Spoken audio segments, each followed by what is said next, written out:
You're going to make mistakes. Recently, my buddy Cody and I were talking, and the one thing that he said that kind of really stuck with me was you have to quickly overcome failure. Last year was like the worst of the worst whenever I missed that really big buck with a muzzleloader.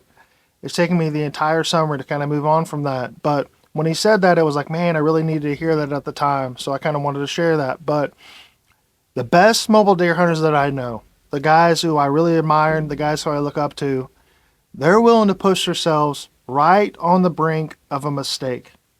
But they're not worried. They're not thinking, man, am I going to mess this up? They're thinking, this is going to work out.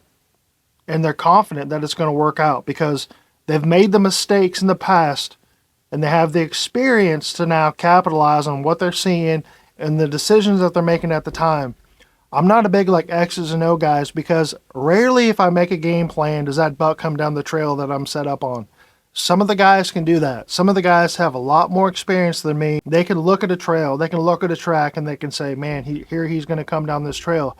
For me, it never works like that. I mess up so much. I fail so much.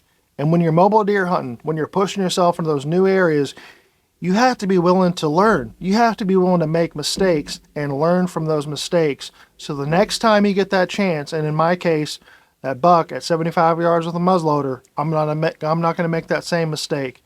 And so this summer, as you're kind of making a game plan going into deer season, don't fall back to your old habits. Don't fall back to those spots that you fell in love with that have worked for you in the past. If you want a new result this year, you have to keep moving forward, but you have to learn from your mistakes and move on. So I hope that helps you guys. I really wanted to share that. It's really stuck with me. What Cody said to me, man, just moving on from failure really stuck with me.